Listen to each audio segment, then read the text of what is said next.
Our city mayor, guest of honor and speaker and military host will be joined by the consular offices of China, Malaysia, and Indonesia, and Japan. Please prepare.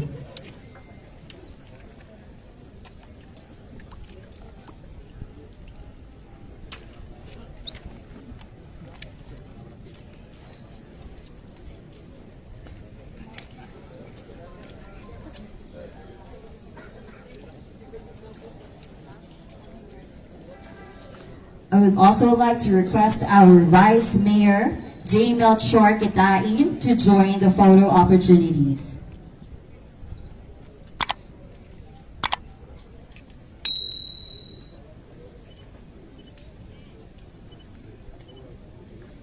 After the consular offices of China, I would like to request the tactical to join the photo opportunity.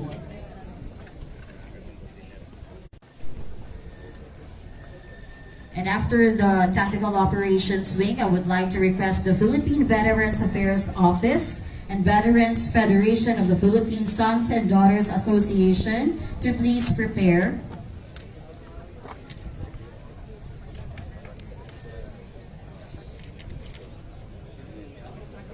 To be followed by the City Government of Davao officials, department heads, and chiefs of offices.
Officials, department heads, and chiefs of offices of the City Government of Davao, to our distinguished guests, diplomatic corps, uniformed personnel, national agencies and organizations, good morning. Today, we commemorate the 82nd Araw ng Kagitingan with the theme, Pagparangal sa Kagitingan ng mga Beterano. Saligan para sa Nagkakaisang Pilipino. And to give us a welcome remark, may I call on our beloved City Mayor, Honorable Sebastian Z. Duterte. A round of applause, please. Thank you. Please sit down.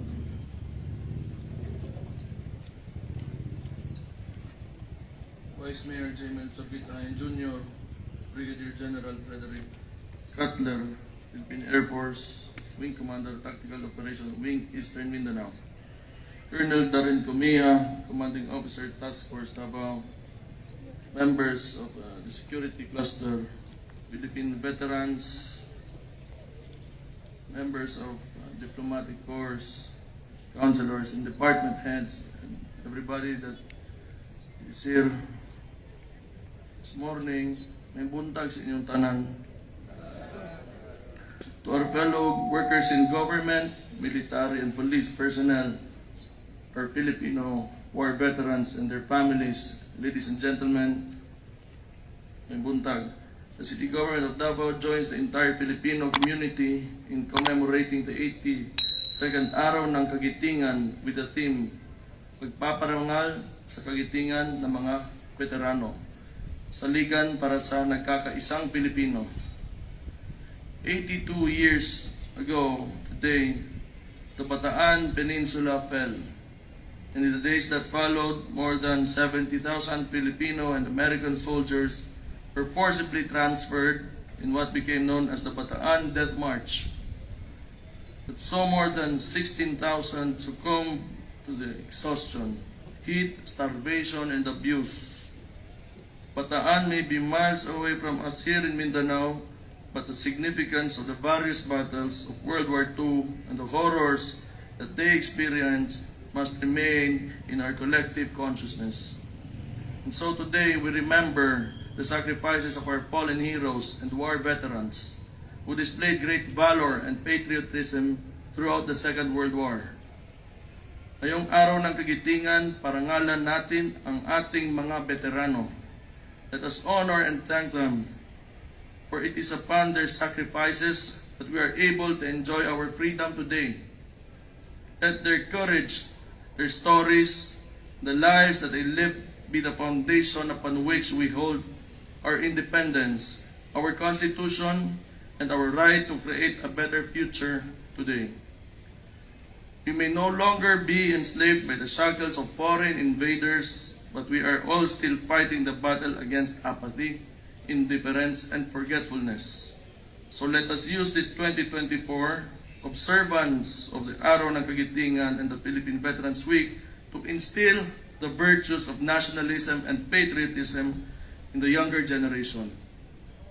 Let us shape a future worthy of the sacrifices made by the Filipino heroes of World War II. Daghang salamat ug maayong buntag sa inyong tanan.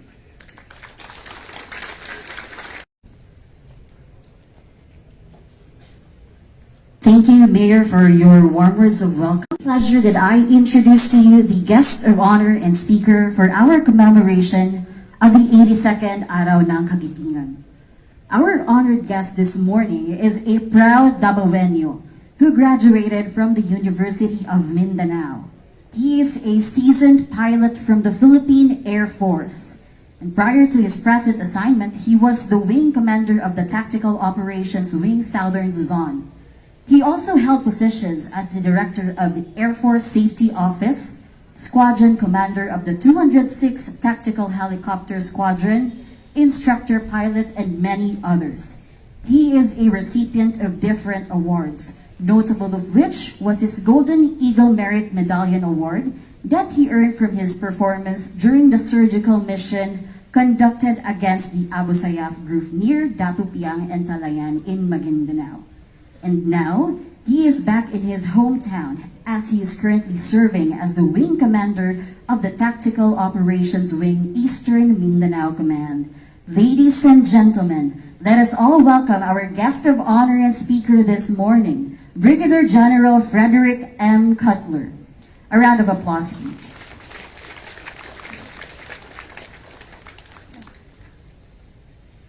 Sir, daghang salamat sir pagpapakaipan sa bisita sir. Mayang buntag kanatong tanan. I would like to acknowledge the presence, of course, of our good mayor, Sir Baste Duterte, sir, our vice mayor, Tony Kitain, and of course other administrators of leaders of Davao City. Good morning. I would like also to acknowledge the presence of the most senior officer in the military and the audience, Commodore Tamanda, sir, and of course Task Force Davao Commander Colonel Kumya and other military officers present here. And of course, I would like to recognize the presence of our great veterans from several conflicts. Sirs, magandang umaga, and of course with the sons and daughters of Veterans Foundation. Daghang salamat sa inyo pag-ani diri. Good health always. Of course, I would like to acknowledge the presence of our dignitaries, delegates from several countries, from China, Malaysia, Indonesia, and Japan. Sir, good morning. In behalf of our nation's servicemen and women, both past and present, daghang salamat sa pag-imbita ninyo sa kuha to be on stage today.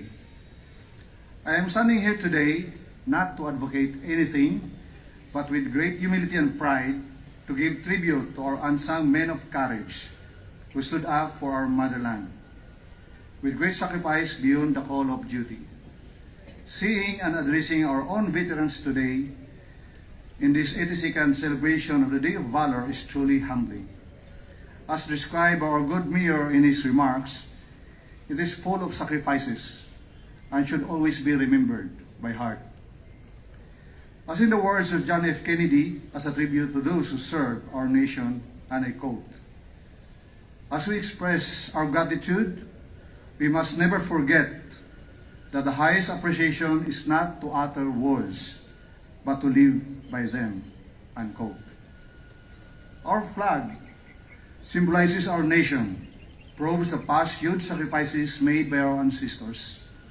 Every thread and fiber of our national color was woven by the countless gallant men and women who paid the ultimate sacrifice so that the Filipinos will be a free people. We should recognize the exemplary courage of our forefathers and draw inspiration from their resolute determination of not allowing our enemies to trample our sovereignty. For those of us who wanted to maintain our freedom, we must work hard to protect it, or else we are not entitled to it. May we find the honor and pride to serve our country with devotion and commitment to protect it from harm, either coming from foreign or domestic hostile forces. Today, we celebrate the Araw ng Kagitingan in solidarity, regardless of belief or creed, and also in commemoration for the Filipino Veterans Week. The valor of our fighting men can be described in the remarks of then General Douglas MacArthur. I quote, "Give me 10,000 Filipino soldiers and I will conquer the world," unquote. That's how we recognize the steadfastness of our gallant men. With our theme today, pagparangal sa kagitingan ng mga Beterano, Saligan para sa Nagkakaisang Pilipino, is very appropriate. To our veterans and to those who serve our country wholeheartedly, honestly, and with noble devotion in the government and private sector, thank you for your service. And in special recognition to our veterans, as General Douglas MacArthur once said, "Old soldiers never die, they just fade away," unquote. So in deep sirs, ma'am, I would like to give you my salute.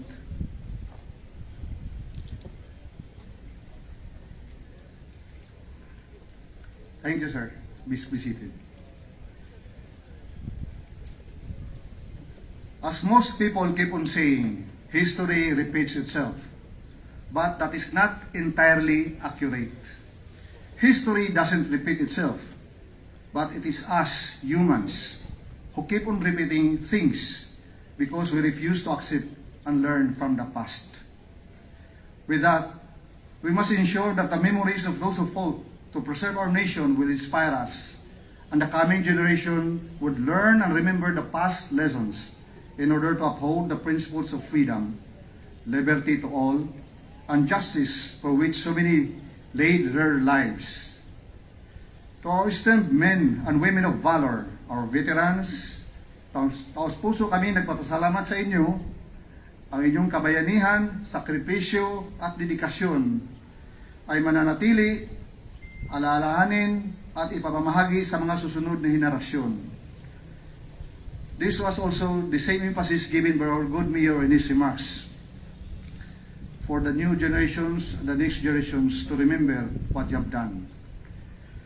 Mabuhay ang ating magigiting at matatapang na mga mandirigma. Mabuhay ang sambayanang Pilipino. Mabuhay ang Republika ng Pilipinas. Mabuhay tayong lahat. Daghang salamat, ang safety always, maayong adlaw kanatong tanan. Thank you, sir, for your message and words of wisdom, as it inspired us to love our country more, and work hard to maintain the freedom that we now enjoy. And now, let us sing with pride the Tayo'y Dabawenyo song.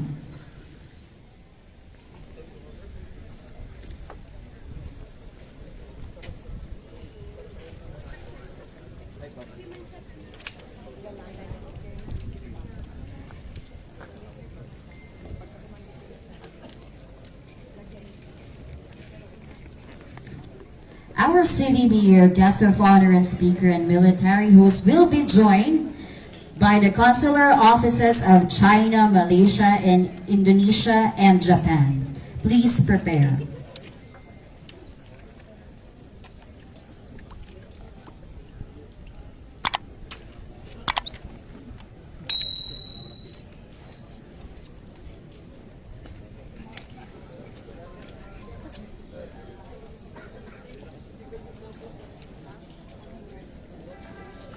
I would also like to request our Vice Mayor, J. Melchor Kitain, to join the photo opportunities.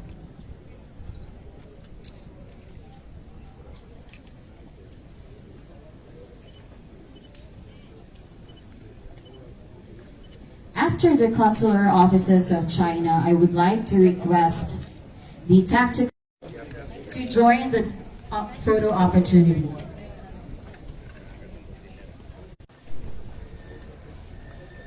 And after the Tactical Operations Wing, I would like to request the Philippine Veterans Affairs Office and Veterans Federation of the Philippine Sons and Daughters Association to please prepare.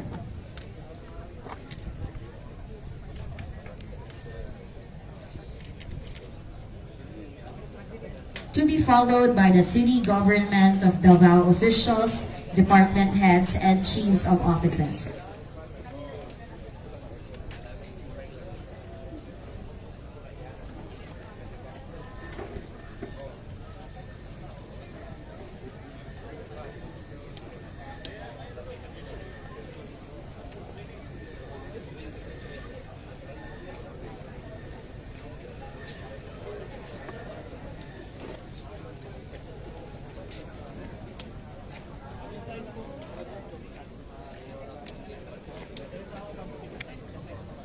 Next will be the City Government of Davao officials and department heads and chiefs of offices.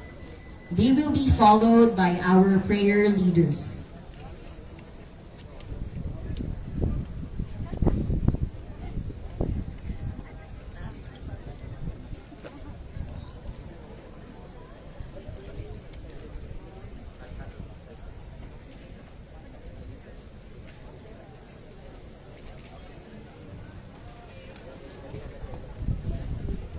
Next is the City Government of Davao officials, department heads, and chiefs of offices. They will be followed by the prayer leaders.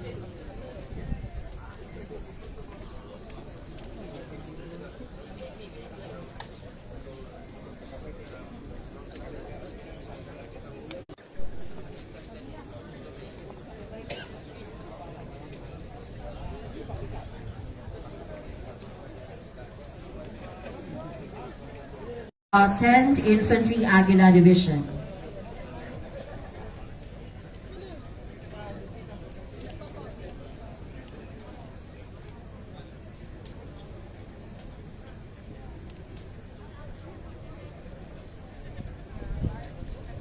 After the Task Force Davao is the Davao City Police Office. Please prepare.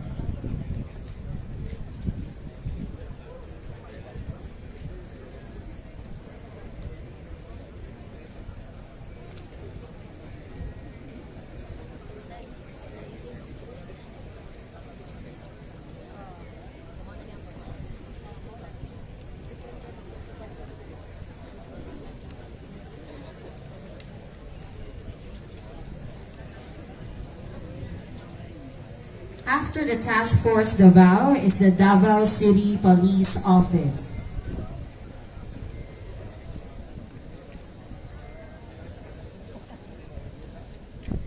Next to the Davao City Police Office is the Philippine National Police Regional Office 11.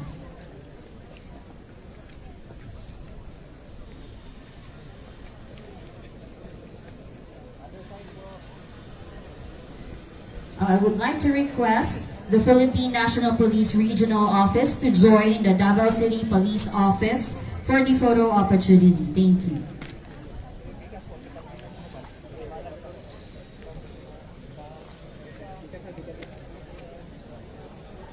After the Philippine National Police and Davao City Police Office is the Criminal Investigation and Detection Group CIDG Regional Field of Unit and the Criminal Investigation and Detection Group Davao City Field Unit.